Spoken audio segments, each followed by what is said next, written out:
This episode of Indie Game Riot is brought to you by our amazing Patreon supporters like Suzanne J, Pedro C, Richard K, and a special thanks to Keen Hot and Juicy Maverick. If you'd like to support the show, visit patreon.com/IndieGameRiot. And remember, you can't start a riot without a fresh indie news in. This week, Eric Hunter teaches us drunk foo because Rev isn't here, and we're also interviewing him because Rev isn't here. It's your one-shot stop for all your pine-scented needs, episode 121 of the Indie Game Riot. Also IRX 17. Don't forget IRX 17.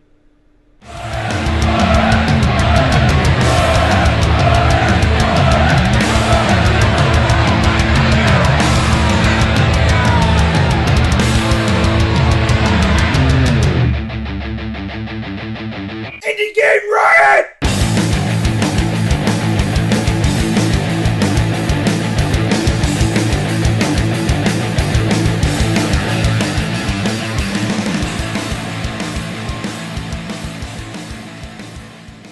This week on Indie Game Riot, episode 121, I am finally joined by Senor Tech. Hello. And Rev is off being Rev somewhere. Instead, in his place, we have Eric M. Hunter.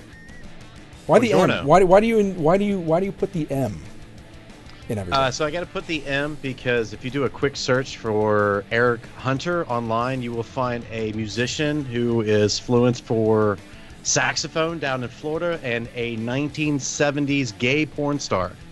Oh, so good. If you throw the M in there, it kind of separates all of that out. That's a good. Yeah, it's not a bad reason. You could just pull a Hollywood and change your name, like Charlie Sheen.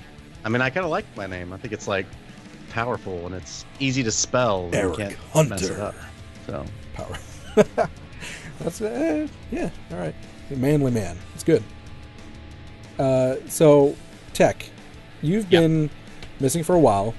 I have. A while. I gotta catch you up on the goings on in Tech's life here. Yeah. You know, in third person. All of it's no, it's not. Yeah. No. Suddenly you've just become very. I don't know if you guys have ever had to deal with corporate occupational health services because you've been hurt at work. Yes. Once. It's very odd. They treat you like a criminal. They treat you like a criminal, like you're trying to fraud them out of everything. Honestly, so Jessie got hurt lifting a box that she didn't know was filled with like 30 coats, and coats are incredibly heavy, and you twist wrong, and you know, she hurt her back, so they sent her to Corp OHS, and dealing with them, I'm surprised at how quick and efficient they are, but it's like I've never been to so many doctor's appointments, like back to back to back to back. Like I never want to have a kid because I know like that first month you're just living at the doctor's. That is true. And it's like, man, and like the people are great. I have to drive 20 miles to get there every day, or not every day, but yeah. But that's been weird. Yeah. Yeah, it's like it messes you up because it's like nothing's really happening right now. Excuse the drag race in the background. We're waiting.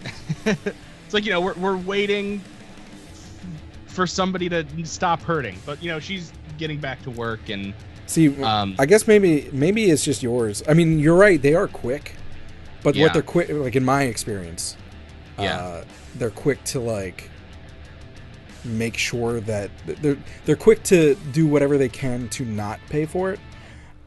See, that's really weird because the insurance at Jesse's work was like, yeah, we'll take care of everything. Here's exactly what we take care of, and it's just no questions asked. It's like questioned the easiest thing. Shit out of me. They questioned the shit out of me. Like they were like, you know what it is? What exactly happened? You know Why didn't you tell us about the specific things on this at like 2 seconds afterwards? This is a company from Portland. So they're stoned half the time. Maybe. I mean, this was it's did they give her medical marijuana? Portland, but no, not in this state. Oh boy, even though it's legal, you can't. Is it? Wait, do you guys get medical yet? Technically, it's passed, but they have been dragging their feet on issuing the licenses, and to get it, you essentially have to be already dead. Oh, good. So, I mean, you go out stoned, I guess. That works. Yeah, except you'd be. I thought we were bad. Horrible, crippling pain. Yeah. although some of the heartless bastards here are like, oh, kids with cancer, they can deal with the pain. You know, whatever. Anyway, it's like, you know, just because kids with cancer had to deal with the pain in the 1800s doesn't mean that a kid with cancer needs to feel the pain now. Well, let's not even go into that. That's true. Yeah, exactly. Anyway, Josh, so many things or I can Eric. say. Eric. Whoever wants to go. Should have started with Eric, to be honest. We're rude. Yeah, man. No, I'm the special one here. I'll play clearly. third fiddle. I'm fine. Josh, go. Oh, okay. Eric's actually taking over as main host today. For me, I got a boring ass life, man. It's all kids all the time. Although I did, I've been spending my time, and I mentioned this last episode. I've been spending my time playing a lot, as far as indie games go, playing a lot of RimWorld. And holy shit, have you gotten RimWorld yet, Tech? If you want to lose like more, is RimWorld the one where you like plop down like settlements and connect them on like planets, and you have to like? I think you're thinking of no, but I think you're thinking of what the hell, off-road trading company. Yeah. That's one. No, I feel like I have RimWorld in my library. I feel like if you do, it up now. I feel like if you do, you'd know. You'd lose out. You wouldn't know. You'd just be. You wouldn't even be here. Because if Stardew Valley, I mean, it's not Stardew Valley, but like it's that kind of game where you just sink time into it and you're just gone for hours. No, I do not. Yep. Do not. I feel like you would love the game, so I don't think you have it. But other than that, I've been actually playing a lot of AAA trash. Oh yeah, I know this game. This game. We've talked about this game. Oh yeah, we talked about like episode 20 something. Yeah. Mass Effect Andromeda and Horizon Zero Dawn, that sort of stuff. Losing a lot of hours. Outside of that, it's just I got a shelf. That's how exciting my life is. Right. I got a shelf. That's my highlight. I got a shelf for my desk, and it's not set up yet, but I get to put like whatever collectibles I've gotten at conventions and things like that. So I'm happy about that. Little things to look forward to. Eric, now it is. You're also your beard is also getting bigger. It is. Although I'm probably going to shave it sometime soon as it gets warmer. This is winter beard. So yeah. It's pants season in the podcasting world. I may be getting interrupted BBC style. Great. Yep. But please continue. Turn that interruption into a viral marketing hit. Yeah. And put Indie Game Riot on the map, along with Eric Hunter over here. Yeah. Who is also along for the ride, and should also get some of the credit for this great viral clip about to happen. He walked away in the credit. He opened the door, looked at me, and walked away. Anyway, go ahead, Eric. Is Mass Effect really that bad? No, I hear nothing. I only played the first one. Okay, and you have because people are taking a shit on Andromeda, and right. I have no idea. I mean, I see some of the criticisms, and outside of the stupid like face animations, I mean that's whatever. It's not game breaking. Right. But outside of like that, I can see some of the criticisms, but not like they're doing. Like they are just taking shits on this game, and I'm having a ton of fun. The new one? Yeah. Yeah, apparently, well, the friend of mine who loved Mass Effect like more than anything said that he didn't really like it, and he finished the entire thing with like all the different lines of the story in like 30 hours. Of the new one? Yeah. I don't know about that. I mean, he must. Maybe I don't know. Like, I mean, he must not have played like anything other than the main missions. I would assume. Probably not. I was gonna say, is 30 hours bad? Because that seems really long to me. Well, that's a pretty standard game not for length. Mass Effect, though. For a main storyline, though, right? So, well, here, let me preface that with my history with Mass Effect comes from the worst possible connections. So the first time I played Mass Effect was actually Mass Effect 3, and I played it on the Wii U. And the second it said, you have to use the tablet controller to do this portion of the level, and I was maybe like 20 minutes in, I sold that piece of shit. Yeah, like I slapped it out of the console and sold it. The first game has that too, but it's just all of the driving in the game. The first game, I think, out of all of them, is the best one. I love that game. I was gonna actually say the worst one. Really? I mean, in the sense of gameplay in itself, like not story. Oh yeah, no, the gameplay is really rough. Because but I mean, it was an old game. They were working out. I mean, it was like new at that time, and they were working out mechanics. So it's like the inventory system was terrible, and the whole driving around empty planets was like, And you kind of do it in Andromeda with the driving around, but they've definitely streamlined it and have made it more interesting, in my opinion, from the first one. Yeah. And they don't make you sit there and scan like entire planets for resources. They just kind of tell you. So essentially, you're saying it's better than No Man's Sky. I can't even compare. Well, you can't take shits on No Man's Sky anymore. It's getting better. It's getting better. I know. It's just like you were saying all these things. I'm like, man, all those things would have made No Man's Sky better. I guess. A little bit, maybe, kind of. It's getting better. Yeah. So is like Mass Effect that series that you play when there's just nothing else to play? Like, I've got Mass Effect to play. I am a big fan of Mass Effect. I don't know. I played Mass Effect. I played Mass Effect for like an entire time. I was homesick from school one time in high school, and I never played it ever again. But it was great. I bought it at Target, and it came with a free pop of one of the characters from Mass Effect. Nice. So that was cool. That's neat. Yeah. But anyway, so is that like what you've just been contemplating, Mass Effect, getting it or something? What? No. Hell no. Why are we talking about Mass Effect? I don't know. So here's Indie Game Riot. We can talk about whatever we want in the intro. Yeah, I'm the worst gamer there is to be, because like I'm a guy that realized that I should probably just spend $4,000 on a gaming PC, because then I can have everything, and then I'll buy whatever Nintendo puts out because I love Nintendo games. Like I still can't find a reason to buy a console for their exclusive titles. Like my wife bought me a PlayStation 4, the Star Wars edition, which I love, and if she's watching, which she might be, I love you too, honey. And realistically, the only reason I wanted a PlayStation 4 is to play Bloodborne. And I played Bloodborne, and I've probably got about 30 hours in Bloodborne. I fucking hate Bloodborne. I hate that game. I don't like But I keep coming back to play this stupid game on this console that I don't play for anything else other than Bloodborne, because I've got everything else on PC. Do you know what I mean? Like, yeah. So you're just like, I gotta like make this, like I gotta have an excuse to use this $400 piece of equipment. Exactly. Like I've got PlayStation I'll be Plus honest, just so I can get those free games. Yeah. And I'm not playing. I'm not playing those games. There's some good indie games on there though. The PS4 is a great Netflix machine. It's great for Netflix and YouTube. It's the that's how I felt. That's how I felt about PS3. Like I don't buy multiple consoles. My PS3 was also the Netflix machine, but the PS4 did it better. I don't buy multiple consoles for that reason. I think exclusives are dumb. I understand why they do them, but I think they're dumb. So I'm like, well, you buy either or. It depends on which hardware you believe in. And there are some games I usually play. It's all AAA for me, outside of the free games I get on console, and then I usually play all my indie games outside of like some maybe cheap AAA games I've gotten out of like sales or bundles or something like that. I play those on PC. They just tend to do better that way. Outside of like Blizzard, obviously. PC's kind of just more versatile and fun. Yeah. Well, I like consoles, but I see what you're saying. I'm really interested in the. I keep wanting to call it the NX. I'm really interested in Nintendo's new system. Oh the Switch. See, I'm not a Nintendo fanboy. I can't. I'm not. I'm not either. But like, there.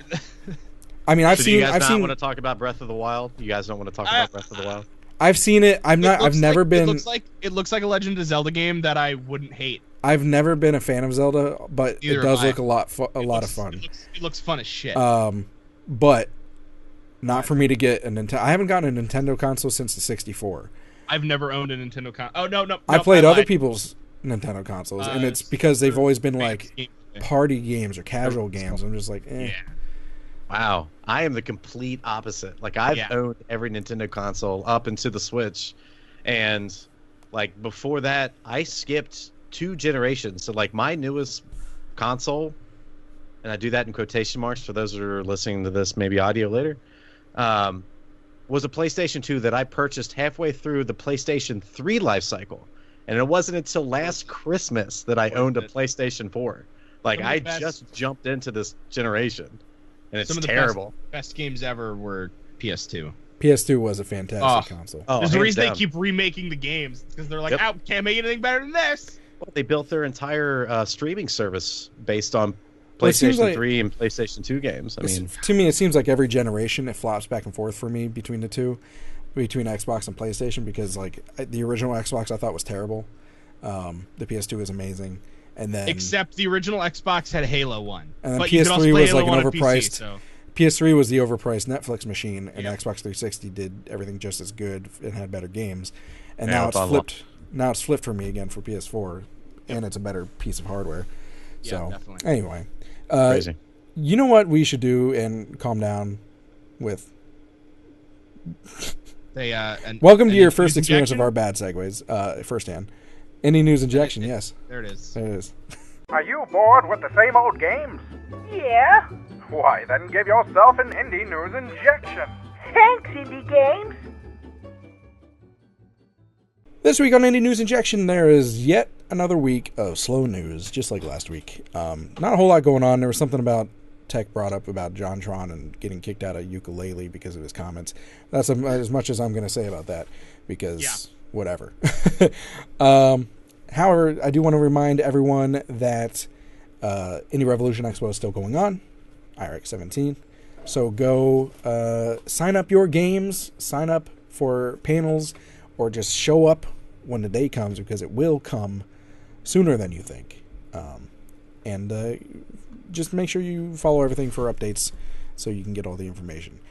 Other than that, again, we have Eric Hunter here. Eric M. Hunter when you're searching the internet, or else you might get gay porn.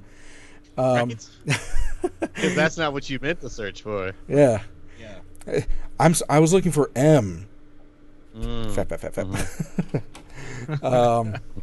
So Eric runs his own review site, does his like a solo audio only podcast. Although I think you've had guests on before. This is kind of what I'm doing right now. Is like I had a podcast called "The Time for Indie Games Is Now," which was a kind of bare bones, exciting kind of This American Life story-esque about how to the good and bad in terms of making games. So, all of it was scripted and very produced. And now what I'm doing is I'm doing a lot of daily stuff where it's just me, screaming into a microphone. That's what you want to hear. Or I'm reading my blogs that I've written. I try to send out a blog about once every other week or so. So, in terms of like the interview stuff, like I have done interviews in the past. But all of that has really just been, how do I keep this scripted, produced piece so it's in a tight, 15, 20 minutes thing. Yeah, I mean, it kind of reminds me a lot of some NPR segments. Not to say it's boring. I actually like NPR, actually.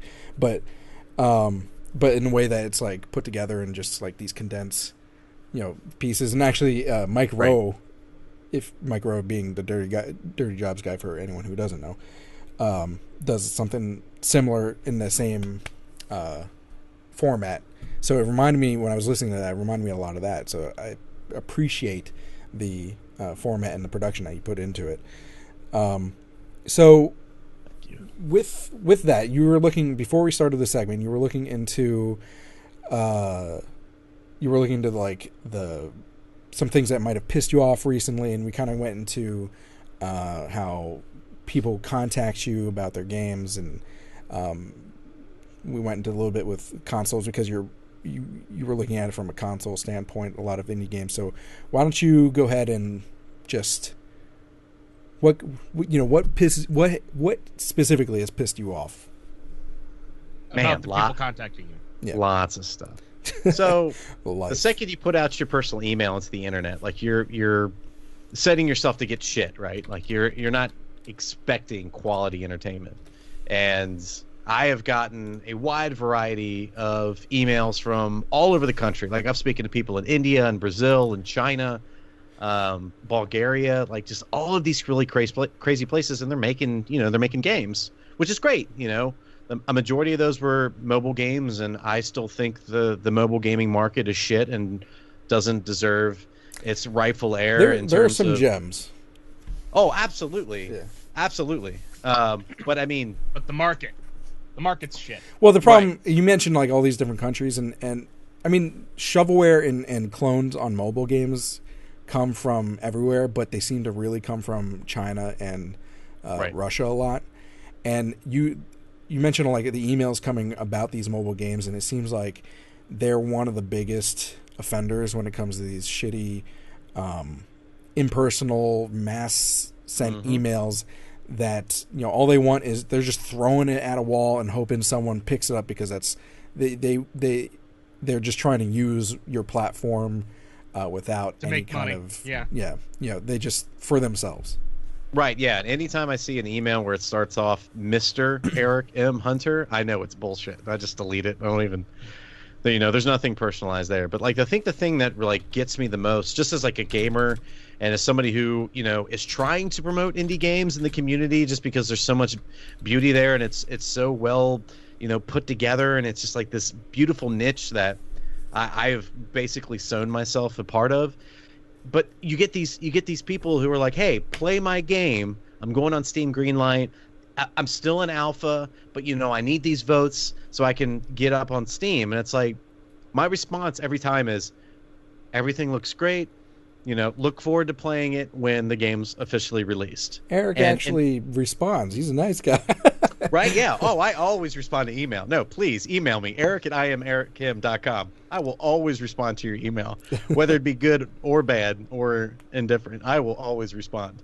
But inevitably, the response that I get back is, no, I need you to play my game now, because if you don't review it, then I'll never get anybody to play it. Like, I'll never get Steam Greenlight votes. I will never get anybody to buy it.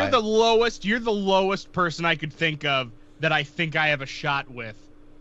Right, exactly. And it's like, as who is just... Go ahead. Well, you mentioned like the lowest, and to me that sounds like an insult, but it's not. No, it's kind of like, but we're a small outlet too, so it's like, yeah, exactly. I get what you're saying, but like somebody like that is just like, man, who can I pitch my game to that'll? It's interesting though, because that'll actually listen. It's interesting though, because I have a YouTube channel that has a YouTube or Gmail email address attached to it.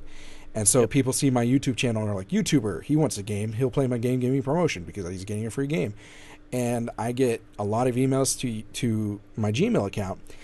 And then I have my Indie Game Riot email account. And I'll get the same emails there. And that's how I can really tell. It's kind of a nice tool, but I can really tell because I'm like getting the same emails. That is so smart. On top of that too, because we have multiple email addresses for Indie Game Riot, I'll get some for contact at Indie Game Riot, devs at Indie Game Riot, and some other stuff sometimes. IRX too, I'll get there. I'll get the same emails. I'll get like, and they're all forwarded to my personal email for Indie Game Riot. And I'll get like 5 of the same email to all those different addresses. You know, it's all, wow. So I can tell that way too. Yep. But you mentioned like with the whole like hierarchy of people, and are like, just, well, maybe this guy will, you know, he throw him a bone type of thing. Right. Yeah. And YouTubers really get the brunt of that, it seems like, but at the same time they kind of brought that on themselves. It's the platform. It's a little bit less professional, and people and half the time it's the YouTubers begging devs for game keys. You know, and it's okay, like in my opinion, it's okay to reach out for game keys, especially when you're talking about a larger studio who, you know, already has, they might not send it to you automatically like they would IGN or something. But to beg, I've seen examples, and Garrett is in the chat, he probably has seen his share of just people like, hey man, just send me 5 and just send me 5 codes and I'll give you you know, free promotion. And all they want is a free game, so it kind of works in both ways. Yeah, the whole game key thing is a whole nother argument that just like pisses me off, because like I've been in direct talks with, I mean, some of these developers are obviously really cool, and they're normal, regular people who have 40-hour-a-week jobs, and they have a family and car payments and house payments and stuff like that. Like they're just trying to do something that they love to do, which is, you know, more than I need to say, hey, let me do whatever I can to help you, you know, because I love what you're doing. Just, you know. But the fact that I've had a word for word conversation with somebody where I was like, no, I want to buy your game. I don't want you to give me a key. Let me just buy the game. I'm like, no, I build these keys into the budget. Like, this has already been paid for with my budget. And I was like, that's fucking bonkers. Like, the fact that you should be like, no, well, I got to hold past, 100 keys. So that's going to be, $200 so I can give it to these reviewers. Like, that's bullshit. Like, I think we have Rev's opinion here already. Yeah. Well, the thing is, we're really big on actually buying the shit. Right. Yeah. If we could, part of it, you made it. Let me pay for your time. I mean, part of it is that yeah. But, in order to review games, for buy preferably the games you like is the whole point. Preferably, you want to buy them. Yeah. Yeah.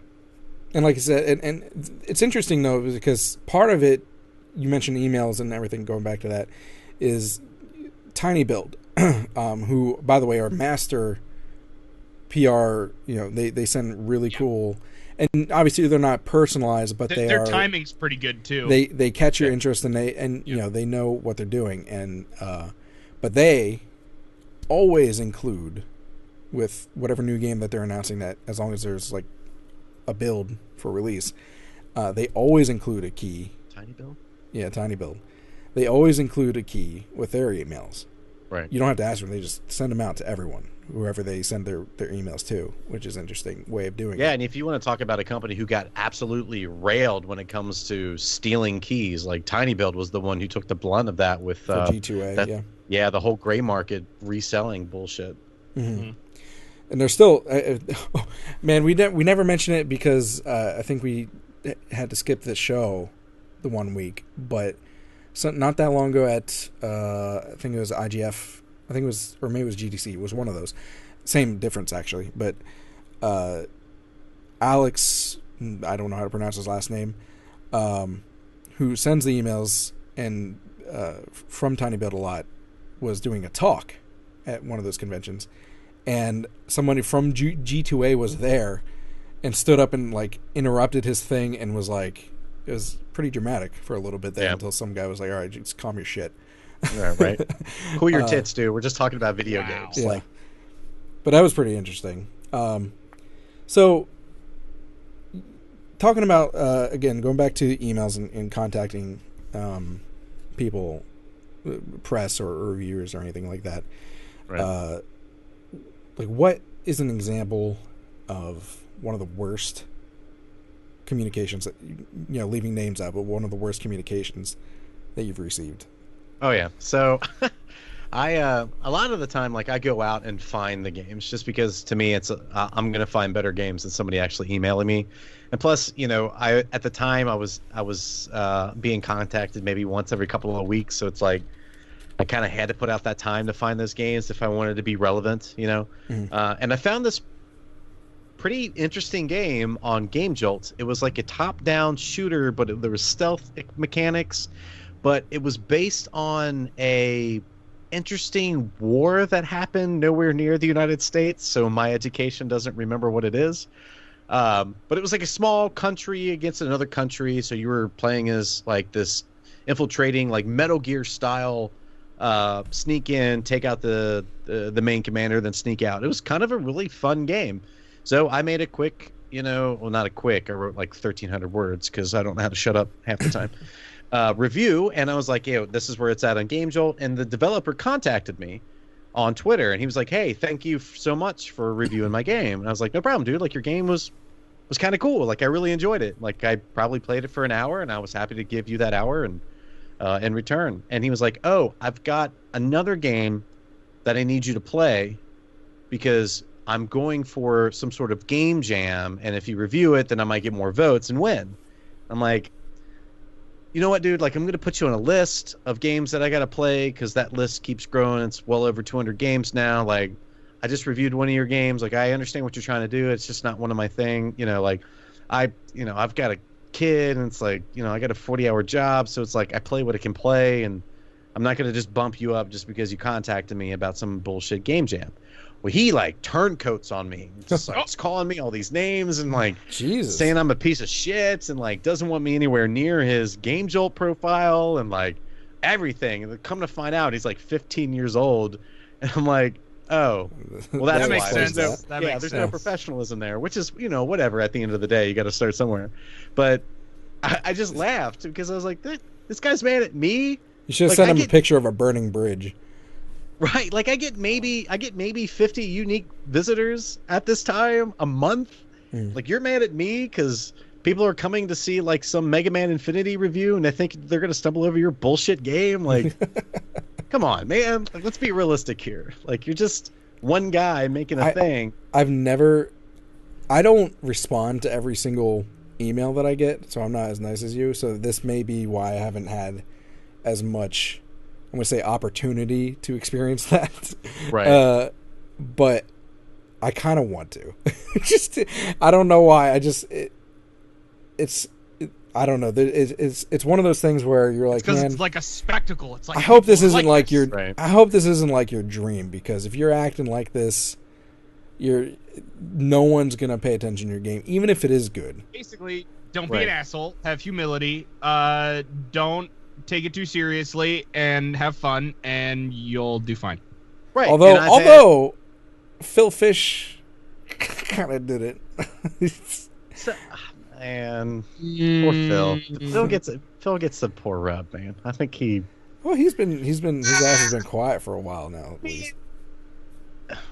Yeah, I don't know. Like, I think he's actually working on Fez too. I really do. Fez is overrated. How much? How much? Yeah. Like, all he does it's a good game, but it's way overhyped. I was gonna say, I had a lot of fun playing Fez. I'm not saying it's a bad game. Yeah, I'm not saying it's a bad game, but like the attention it got was ridiculous.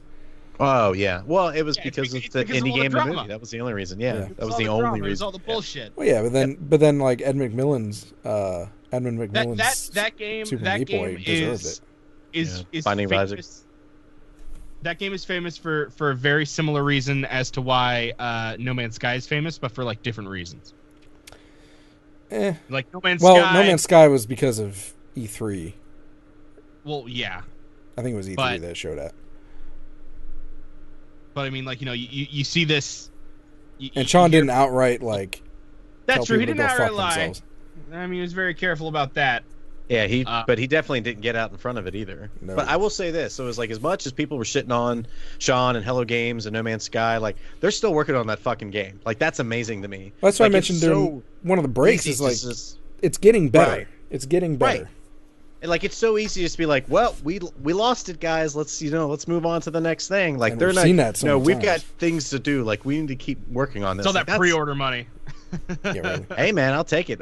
Keeping them alive. Yeah, don't ever pre-order a game. Like, I don't care how good you think it's going to be or what bullshit you get with it. Like, just don't pre-order games. Don't do that to yourself, because you're giving your money to a faceless company who give two shits about you. No, you know what? This is very interesting, and we've talked about this, but this is actually a really good story to sort of just show, the differences between indie and not indie. The last game I pre-ordered, the one game that I pre-ordered was Payday 2. Because Payday the Heist, made by Overkill, at the time an indie company, was an amazing game. Truly spectacular. It was also the first game I ever bought DLC for, which was also great. So Payday 2, I was like, hell yeah, I'll pre-order it. I'll do the extra thing to get me like the first like expansion thing, because I like their expansions, right? Sure. They had a season pass. Like the masks. It wasn't like a season pass. It wasn't like the masks. It was more like, this is the DLC that's gonna be coming out, and you'll just get it. And I was like, yeah, sure, why not? But the game came out and it was great, and then the DLC came out and it was great, and then they just started releasing more and more DLC, and I'm like, hold on a second, dude, I pre-ordered this game. And it's like $20 cheaper to buy now, and you haven't given me that value. And then so I'm like, I'm not digging it as much. Then they went full microtransactions that they said they weren't going to do. Yep. And you can just look up that on what happened there, because it was amazing. But then and all of a sudden, like, the game died essentially. And then you'll have to they brought it back. That link, go ahead and paste it in our notes, and I'll put the link up. Wow, okay, I'm sorry. Fucking Twitch. Sorry, Tech, keep going. Last week we actually talked about DLC, me and Rev and I. talked about DLC and indie games, and well, but so recently Payday bought themselves back, or Overkill essentially bought the game back. It was like a few months ago, but like, God, what does this have to do? We were talking about something that this is pertinent to, and I totally lost it because of all the extra shit. Pre-ordering games now, it's bullshit. They don't care about who you are. You're a faceless person. Yeah, exactly. It's like I trusted this indie company. Then they go AAA essentially, and then they release a game, and then you pre-order it, and then it fucks you. Like, oh, look at this guy, Tech. He just gave us his money. Oh, here's a big dookie for you. Enjoy it. Yeah. That's it. That's how it feels. I literally played that game less than I played the first game. Oh, the first game's so good. It's so good. There you go.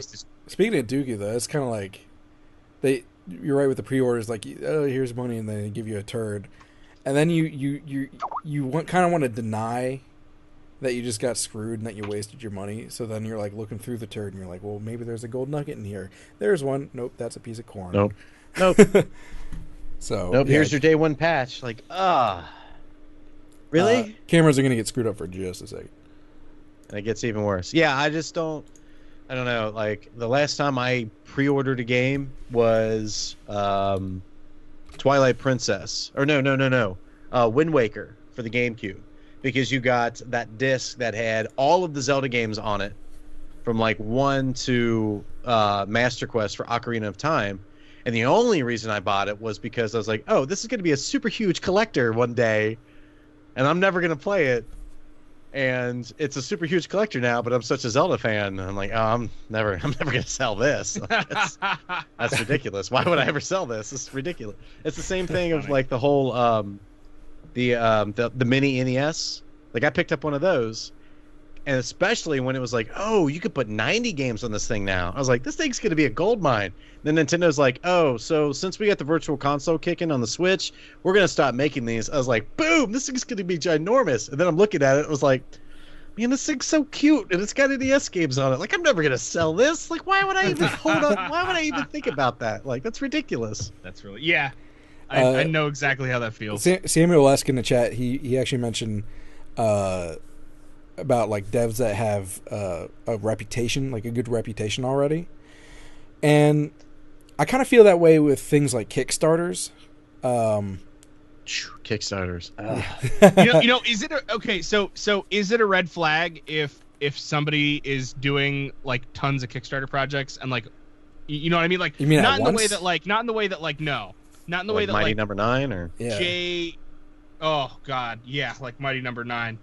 Well, or like, you know how there are these game companies where it's essentially like they make a Kickstarter game, they get funded, they make the game, all the backers get the game, nobody else buys the game, and a new game from them is on Kickstarter in like a year. You know? Like, okay, it's just like, it's sort of just like, hey, we're just gonna do this like limited run of this game. Well, I mean, it depends. Like, should that like trigger alarm bells? It depends. You know? I mean, you can kind of tell. Maybe it's just me. Maybe I shouldn't speak for everyone. I think it's almost an issue with like some of the bigger companies. I don't. Honestly. Well, because I could see that happening where, because I talk to a lot of devs where they're like, they have multiple ideas and multiple projects going on at once, and they put most of their effort into one thing, but they've always got something on the side because they had an idea and they want to screw around with it, and it kind of like, by the time you mentioned like within a year, and by the time they put out their one thing and it's however successful it is, that they, within a year they already have like a good prototype up, or a demo or something like that of the other idea that they had, and therefore they're able to put a Kickstarter up and they just want to keep it going. I don't see a problem with it necessarily. It's not like they're just trying to squeeze money out of people that way. They're just trying to keep work flowing in that specific instance. But I can see, certain situations where they're just like, all right, well, we need another Kickstarter to keep me money for this? Yeah, exactly. Keep the studio going. It's like if you're constantly going to Kickstarter, are your games not selling? Like, are you not able to? No, that's exactly. You were exactly right, Tech. Like, that's the thing that I keep going back on. It's like, at the very end of the day, you need a good game. Like, it doesn't matter where you get your funding from or who pre-orders it or how many keys you give out. If your game's shit, it's just not going to sell. So, like, if you don't have that solid foundation of, I've got a good game, then you're never going to build a community. You're never going to be able to reach out to the press. You're never going to have a Kickstarter. You're never going to find angel funding. You're never going to get picked up by a publisher. If your game is just straight out shit, like, that's the first thing you need to fix, you know? And, like, when we were talking about, like, ports and stuff and, like, how, like, mobile is this disgusting cesspool. And the fact that Apple, I don't know if you guys read about this, but like Apple finally put like a stamp on their front page in the App Store that says, here's all our indie games. Like, I'm all for that. And if the Switch teaches anybody anything, it's the fact that if you're trying to go mobile and you don't have controllers, nobody wants to play your game on mobile. Like, I'm sorry. If you don't have physical tactile controls to play your game and you got this bullshit virtual joystick and these stupid little buttons up in the corners, like, your game's just not going to make it. Like, is it the best platform to get on right now? Absolutely, because everybody's got a mobile phone. Everybody can download a game from the App Store, especially if it's free or free to play. But at the end of the day, if your game is just garbage, then none of this matters. Like, all of this talk is for nothing. Like, nobody cares how you're going to market your game or what your community's going to do. You know what sucks, though, is that because I mentioned Gems being in the mobile market, and we have a dev who's been, you know, we've been talking to for a long time now, friend of the show now, Rick Kelly, who released Heroes Guard the Journal. Okay, yeah. Do you know the game? I do. Okay, yeah, that game, I love that game. And I think it did okay when it first launched. It got into the top 100 new releases on mobile, or at least maybe in the genre or something.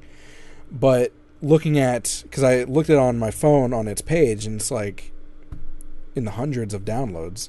Mm-hmm. And that game, and I think for what it is, I think it's, what is it, like $4 or something? Yeah, $3.99. I was checking the ratings. It's got a 4.6 out of 5. It's got a good rating, pretty good. but not that many downloads. And I think it's worth the money for, you know, you're getting plenty of content for $4. I wonder if he'd make more money if he released one for free and then subsequent chapters were money, like microtransaction-y. See, we talked about that last week too. I don't want to do that. Episodic That's such a horrible like thing to how to play the game. But it's like, if he gets more people to download your game at first, that is potentially more people who would pay money for it, maybe. But I don't know. Like, I mean, I can say that one of the greatest games I played in the past 5 years was The Walking Dead by Telltale, and one of the reasons because of that was because it was broken up by seasons. Like, it was broken up by episodes, because it like the episode would end, and I was like, oh god damn it, I want to play this game. Well, you notice though that when they came out with the first season of that, they tried to make people pay per episode, right? And now they completely changed it for everything, that you have to pay the full, right? 20, you just have $30 to wait for it, but you could totally get away by still doing that. But I think the question you should be asking this guy who made Heroes Guard is like, what does he see as success? I mean, That's according true. to Google Play, I mean, he's got anywhere between 100 to 500 downloads, and it was and he's making $4 a pop on it, you know, minus what Google's taking out of the realm. But like, does he see that as a successful game? Then that's success. Then he moves on to something else. You know what I mean? Like, yeah, that's true. It's kind of like how Philip Royer views his games.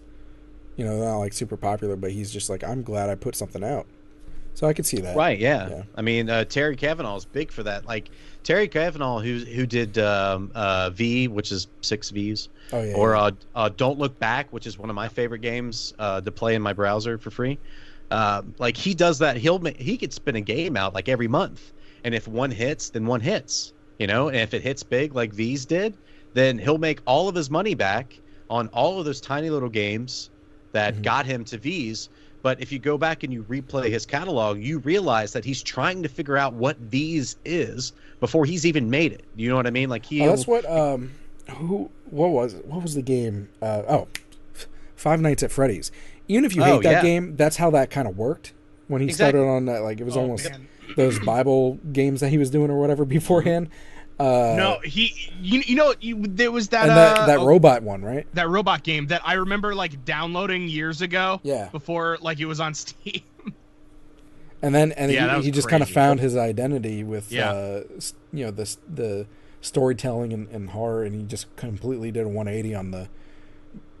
I don't know. Was he contracted to do those Bible games, or was he just doing Bible games? No, I think he was just doing it because that's what he knew. Right. That was his background. But no, that's a perfect example of, like, if he would not have seen those games as success to move on, or seen any reason to be like, well, I mean, I've got this idea. There's kind of something here. Like, should I keep going? Although he did it kind of out of spite, though, because people shit on that robot game that he released. Right. I love that game. That game's great. Which it shouldn't have been shit on, but I played it for hours. You would. But he was like, you know what, fuck you then. I'm going to do this complete opposite game, and it turned out great. So, yeah. And you mentioned, like, to kind of wrap this up, one more topic to cover. You mentioned people, like, putting out shit games and not being able to get attention and stuff like that. And it's true, but I'd like to make a statement that even if you are putting out shit games, which is, subjective, by the way. Right. Yeah. That you still got to put out those games because you're not going to get to where you need to be or want to be without doing that. Exactly. So don't let people discourage you. If you're trying to get anywhere with anything when it comes to indie games, or shit, let's just throw indie games out the window, just like in life. If you're trying to get anywhere in life, and you're not making these small bullshit steps where you're slamming your face and eating shit 24/7, you're never going to get to where you want to be. But the problem I have is, like, you release this shit game and you're like, no, this needs to do 50,000 downloads or I'm done. Right. Well, then, fucking go. It's kind of a sense of entitlement that comes with some people. That's what it is. Like, I am talented and I deserve the attention and money now. Right. Like, bitch, you got to take it's like, your I lumps. made the game, where's the money? Like, it doesn't really work like Pay that. your Like, you make a dues. game, people want to buy the game. Like, and just because, and the other thing too is that just because you make a shitty game doesn't mean that you're only gonna make shitty games. Like, because you've done something, at least. Right. Yeah, if you put something out, you've done more than a lot of people. So. Oh, exactly. yeah. It's like The Godfather wasn't made by somebody on his first day. Wasn't it? You know what I mean? Like, how do you know that? It's obvious. Well, actually, sure? some people were pretty novice. The Blair Witch Project, for one, is an example that was their first shit. Oh, yeah. Those are things that are the exceptions that make movie. the rule true. Yeah, exactly. Well, but you also have to understand, like, you can't look at the Blair Witch Projects and the notches with Minecraft and say, like, that's what I want. Like, those are just little blips. That everybody, they're outliers. Like, focuses on. I'm just saying it's there. But it's easy to get caught up in those ideas because it's like, it's big, it's crazy, and humans' brains like amounts of things, and people with the most amounts of things. But, like, you know what else is big? Focus on making the game good. Don't worry about like okay. It's really easy, and you should focus on the business side of games. But if the game side of the game is good, like, the business will just work itself out, really. Well, go back even farther with that. Like, if your idea is like, I'm going to make this game so I can make a shitload of money, then you've already lost. Yeah. If you're not making a game that you want to see made, it's just like with Kevin Smith when he made Clerks. The only reason he made Clerks was because he wanted to see that movie. And the only person who was going to make that movie was Kevin Smith.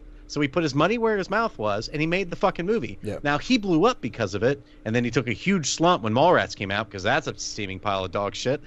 But then he built off from there. But if you make a game and you're expecting to become this absolute, godsend millionaire, then you've already failed. Like, you should make the game because you want to make the game because it's a game that you want to play. Yeah, and if there's anybody that you want to see as an example of this, the guy who made Cave Story. Exactly. Pixel, this was a weekend project for this guy. Okay, now granted, he wasn't had no idea what he was doing. Like, he was a programmer. That was his job. This guy was, like, in his mid to late 40s. It wasn't like he was just tooling around with some bullshit that he'd never done before. Like, he knew what he was doing. But this was a weekend project that took him, like, 5 years to finish. He wasn't expecting it to do anything. He just wanted to play this dumb game. And it's an amazing game. Like, there's so many great gameplay mechanics in that game. And point out to Garrett in the chat said that Minecraft was not Notch's first game, and it wasn't even his first builder crafting game. So sure. I mean, kind of didn't. Just to put that fact out right, there. but it's more of like the who we put our focus on, and you think like, oh yeah, well he made Minecraft. I could make tear Minecraft. Anybody down. Yeah, exactly. Yep. That's not gonna happen. Yep. Well, you know what? I'm thinking that we might want to move on because I hear the noises and the room is starting to shake, and I think they're starting the riot.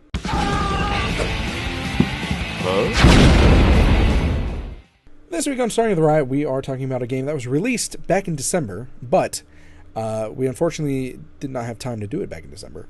And now we do have time because all the games that we want to talk about current are embargoed. So, without further ado, we're talking about One Shot.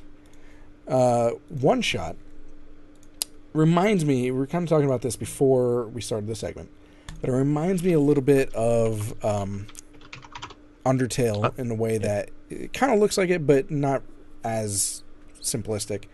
But in the sense, too, that it's kind of getting the steam that Undertale had. Maybe not as much, but it's getting that steam going forward, and it's got like close to 2,000 reviews right now, at 97% positive on Steam, that sort of thing.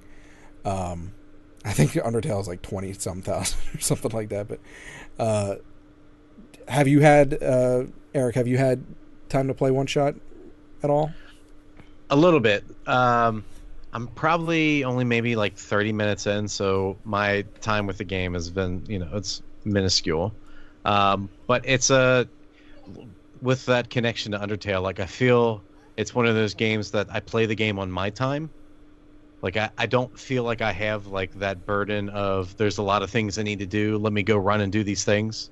If that makes sense. Right. Like it's very on my own pace, which is, great, especially for, the kind of gamer that I am right now. Like if I can get 5 or 10 minutes to play a game, that's amazing.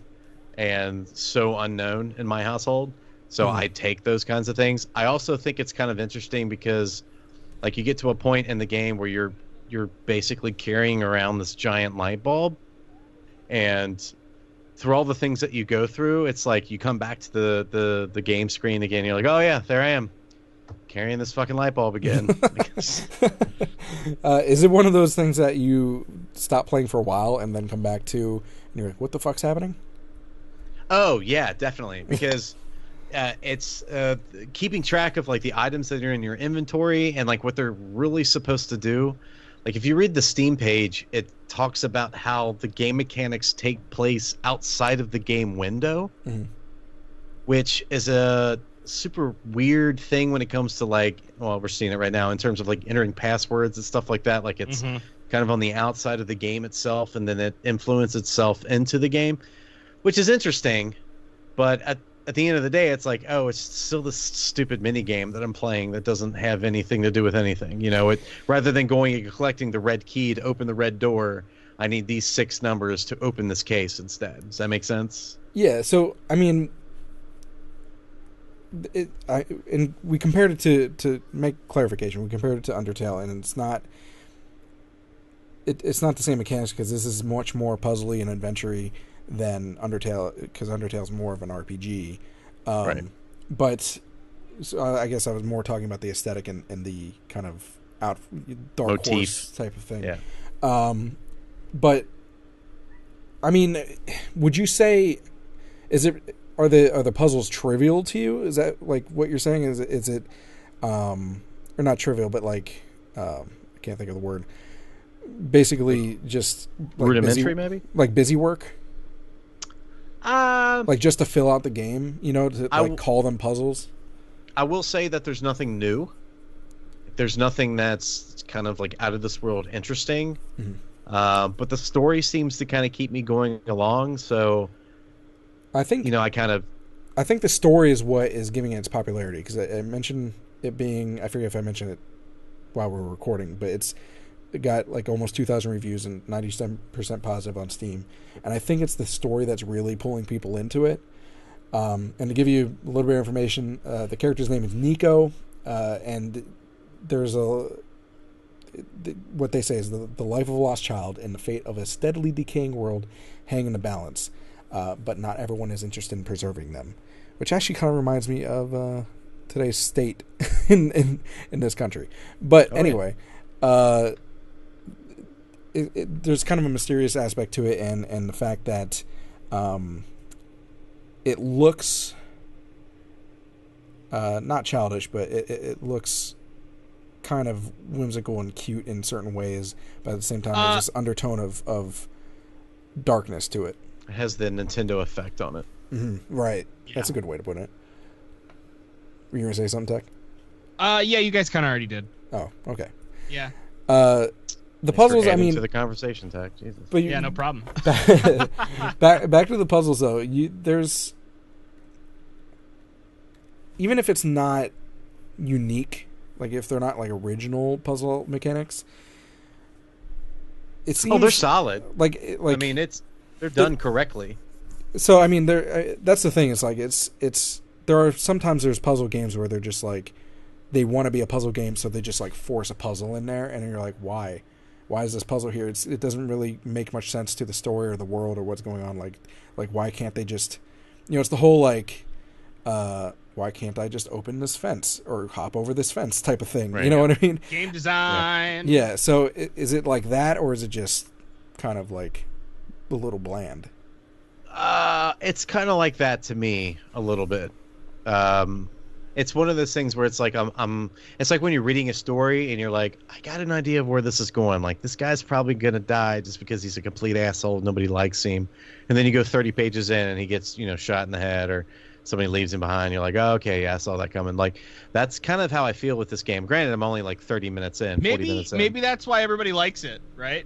Because it's one of those things where they like that. They're like, it's predictable and it's going in the direction that they like it to go, and it's one of those like story-driven games that like pulls people along. So I mean, I can totally see that, how that not necessarily being a positive thing for you here would be a positive thing for somebody else. Sure, I can see that with this type of game, with that type of game, like. And I can say, a very unpopular opinion, especially since we're kind of tying tails to Undertale. Like, I find that game kind of boring and monotonous, but I think the reason that it's been so big as it is because of all of the fan fiction that goes around it, and the theories, and the art and everything, the community getting itself involved and making this game into something so much bigger than it probably ever was meant to be. I can definitely see that with something like One Shot. Like, seeing a community kind of get behind it and push it into all these crazy different spots of lore to kind of build it up to that Undertale persona. But One Shot, by the way, I have the character, I have the developer as Night Margin, which is what I found on their website, but on Steam, the developer is Little Cat Feet. Just to point that out. So let me put this real quick. Tip to people who have games and have a website for the game, which you should. Put the information on your goddamn website, please. Yep. Anyway, they are selling the soundtrack as a bundle or also separately for $6. Would you do you like the music in this? Would you consider like just listening to it casually? Probably not. I mean, if it came up over a mix that I had made, maybe I was like, "Oh yeah, this is a good song." But It's so. I'm trying the way to explain it. Like, it's very ominous and it's very minimalistic, which I love that stuff, especially when it comes to the music. But it doesn't give me an effect of the atmosphere. It's just kind of part of the game. Does that make sense? Okay. Like, it doesn't add anything to the atmosphere. It doesn't add anything to the gameplay. It doesn't add anything to the story. It's just like when you're playing, it's like, oh, this kind of fits what I'm looking at, I guess. It's not terrible. So it's like situational. Right, yeah. Okay. Yep. Just for informational purposes, One Shot on Steam is for $9.99 currently. That is its price. And it is for Windows only. Sorry, Mac and Linux users. Also in English only. So. Learn your It has a English. Metacritic score, though. That's kind of nice. American only. Yeah. Interestingly, the Metacritic is 84 out of 100. That's a pretty good score. Yeah. I mean, a lot of people like this, so maybe fuck you, Eric. Yeah, maybe. Yeah, that's right. So, Me. I would say, I mean, again, I always encourage support of indie developers, even if it's not your cup of tea. You might maybe give it a try, because for me personally, there are games and genres that I personally do not like or have not liked, and then had my mind changed by another game that was in the same kind of thing. Or through things that you've gone through in life, and it just kind of fits right there in that little hole that you were looking to fill. That's true too. Absolutely. Yeah. Totally. So go give it a shot. One shot by, I'm going to go ahead and say Little Cat Feet, since that's what's on Steam. They're so small. Or Night Margin, whatever you want to call Depending them. on whatever seems to be real. Whatever they want it to say. Yeah. Good job, guys. Wish you continued success. And Absolutely. You know what time it is. It's time to, what time is it, Josh? It's time to head on down to the Peep Show. Please give all your attention to Early Access.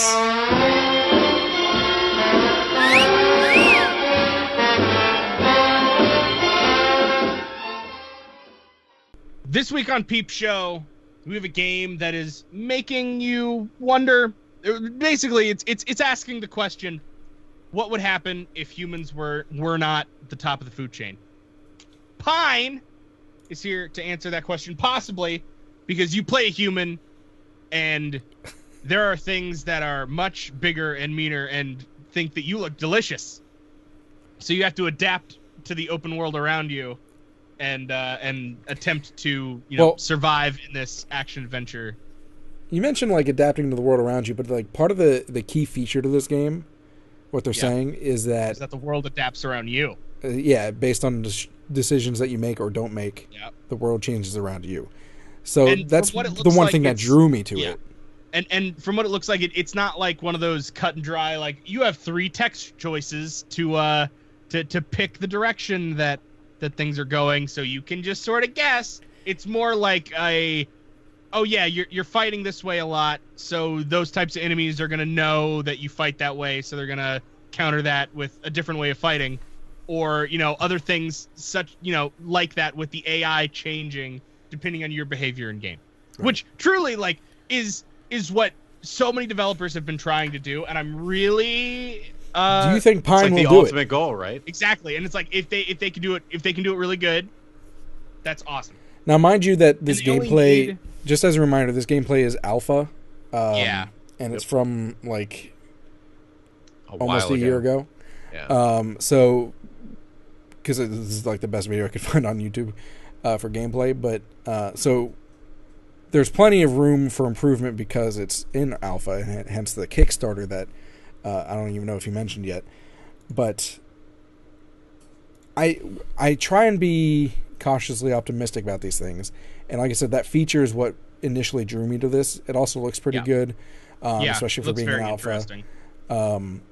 So when I see something that's already like at a certain point and it's just an alpha, I'm like, well, maybe through the development this is going to get even better. That brings me hope for the fact that they're just going to go up from here unless they decide to scrap it or go sideways. It's a really good looking alpha. Yeah. So for being already an alpha, the fact that they're just going to get better is making me hope that they are going to achieve what they're aiming for in their Kickstarter. Yeah, it's like clearly they have to have some amount of their shit together to sort of push what they have already, and like what they have already is very intriguing. Unfortunately, it's a bit it's a bit dated and limited, but it works and is there. There is a demo to play, I'm pretty sure. I don't know if it's on the Kickstarter or not, but I mean that's why I'm able to find gameplays, because they do have a demo available somewhere. just some information on the Kickstarter that they are looking for. They are from the Netherlands. The demo's coming in the fall, it seems. But in American, maybe it's not available to public yet. But for Americans, it's $107,678. They're currently at $60,179 with 17 days to go. So it's not too bad of a clip that they're going at. Although $107,000, knowing the features that they want in this game and how it looks and everything like that, do you guys think $107,000 is a lot? Like actually 100 closer to 108? So they are saying that they want to get it out by, I just want to get this right, but I believe, oh shoot, it was on the FAQ page that I was just reading. I think they were thinking quarter 3, quarter 4, 2018 is what they are saying. No, of course. Really, I know it is. But to be fair, like they are showing promise of like what they have. Maybe this is like, the final push to get it done sooner. I don't know. But I think it's a lot, but you also have to consider that it doesn't sound like too much.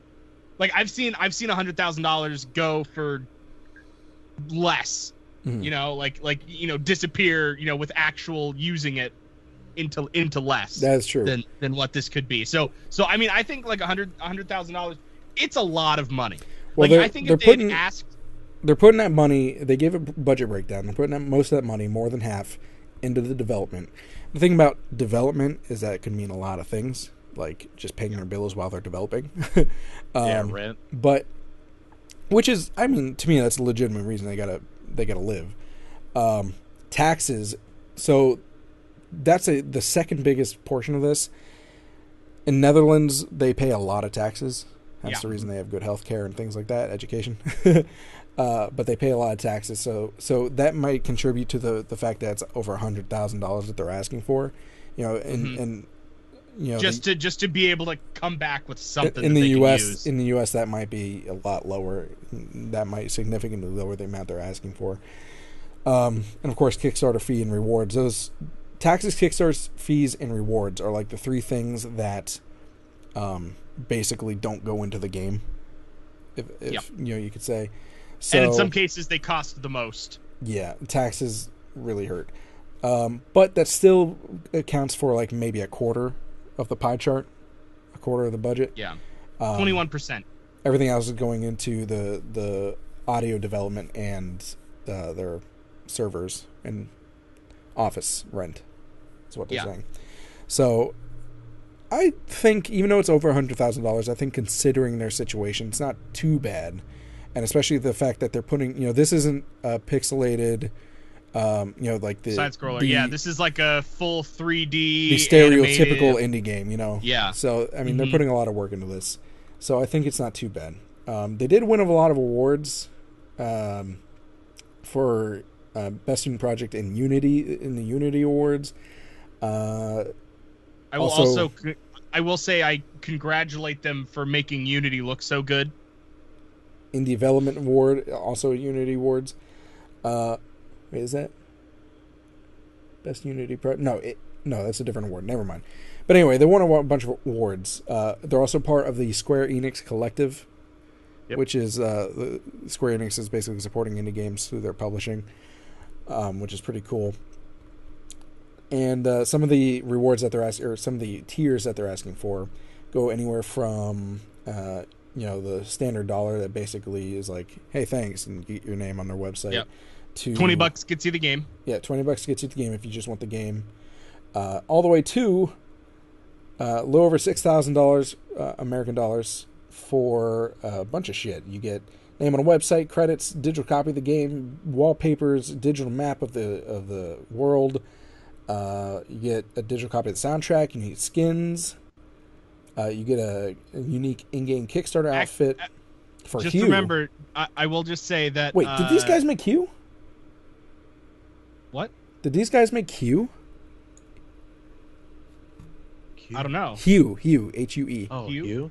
Yeah. No, Hugh is the name of the main character. Oh, Yeah. I was like, whoa, wait a minute. That's just... No, yeah. Okay. Hugh is the name of the main character. But HUE. Josh, all the things that you are saying are already gone because somebody's already pledged the $6,000. Oh, did they? Well, shit. And also, all of the $15 early digital copy early birds are gone as well. Well, hot damn. So if you want to drop, try $3,000, yeah. Beta access, digital art book. You get exclusive access to their demo, a sticker sheet, a T-shirt, a printed map, printed art book, a 3D printed Hugh statue, which is actually pretty cool. You get to become an NPC.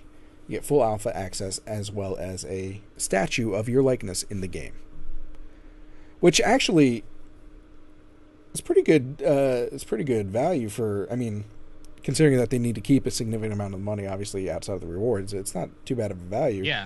Yeah, definitely. When you get those physical objects, it's just the issue with that is always like, well, will I actually get it? Right. So but hey, hopefully they get to their mark, and hopefully it works out for them. That they're the biggest thing is that even if they do get their mark, is that they don't screw up their budget, as we've seen with some Kickstarters. Oh like, yeah. we need more money. Well, that's for any let's game. hope.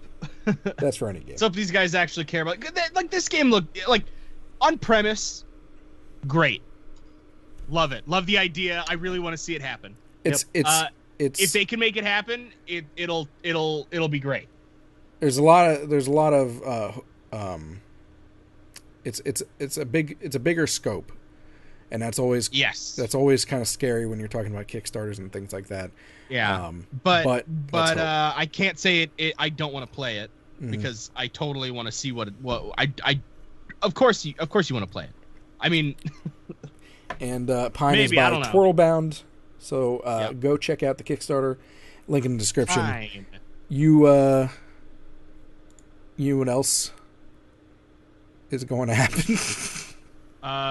Everybody after this episode going onto Game Jolt and downloading our free fun game. We're getting What drunk. we're talking about now. Free fun. This week on Free Fun, we're getting crunk. Drunk all night, baby. Because we're becoming Drunk Foo Masters in Drunk Foo Wasted Masters. That's the name of the game. That's what I'm going with there. You can find this for free on Game Jolt. First thing you think, oh, that's Gang Beasts, and I would agree. It's very Gang Beasts-esque. Beastie. Bestial. Ugh. Yeah. Basically, you're playing a bunch of rednecks or I don't want other types of other stereotypes that you could throw in there to be drunk, and you fight each other drunk. Because it has kind of the same physics as Gang Beasts, where it's all floppy and you just kind of swing haphazardly. It's kind of tank controls. You fly around. You can pick up bar stools and things like that. I like the settings in this a lot more. Yeah, the environments are really, really great. Gang Beasts has really good design, even though it doesn't look great. But this one at least looks great. And we always say for a free game, but I mean, I could see somebody like. I think I would want a little more content, but I can see this game getting sold for $5. Yeah, I think for a free game it's at a pretty good place. Yeah. Imagine if they had some funding to continue development. Maybe they will, where they actually have some more clever design on the level where maybe there's environmental traps and things like that. But basically, you're just beating the shit out of each other, and there's a lot more chaos, I think, in this one too, because you can play with more bots or more people as you're playing it. And why is this transition to that? There we go. Sorry, I had the wrong screen on, so I had the wrong information. Man, I'm bad at my job. Drunk Foo is by Rusto, by the way, on Game Jolt, if you look it up by the developer. Have any of you played Drunk Foo? I haven't, but I want to. So I played it a little bit. I think the thing that is the most compelling to me is the way that the control scheme is set up. So each button correlates to a different body part. So like you've got your left punch, your right punch, left kick, right kick, jump, crouch, that kind of thing.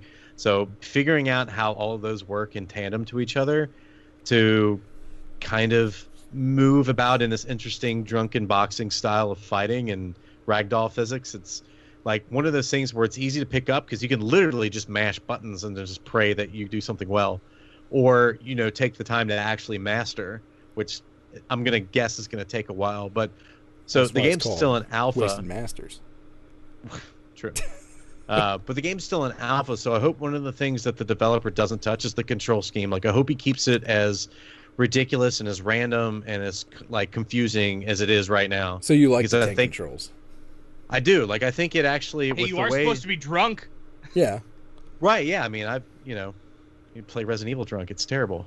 But I think just like the absolute chaos that is created from just kind of playing the game and then realizing that you can kind of get in this really interesting rhythm of like how to like combat with different people and like how to approach a different because it's all about like grouping together and hitting them as many times as you can because you run out of stamina after a while. But being able to do that one-on-one and figuring out like what the best button combinations are, like it's a super interesting idea. Like it's to that point where Gang Beasts kind of like that line that Gang Beasts kind of went up to, and then they kind of pulled back because it was like, oh, we have to make this game now because Double Fine's giving us money, so it needs to be a little bit more concrete. Like Drunk Fu kind of like just jumps over that line and then continues to mill about into the Netherland. It's pretty cool. There's some crazy like fun chaos with the button mashing, but I think I like it better because I've played a little bit and I've watched some gameplay of it, and I think I like it better when there's some more control involved, because when you hit someone solid, it looks solid.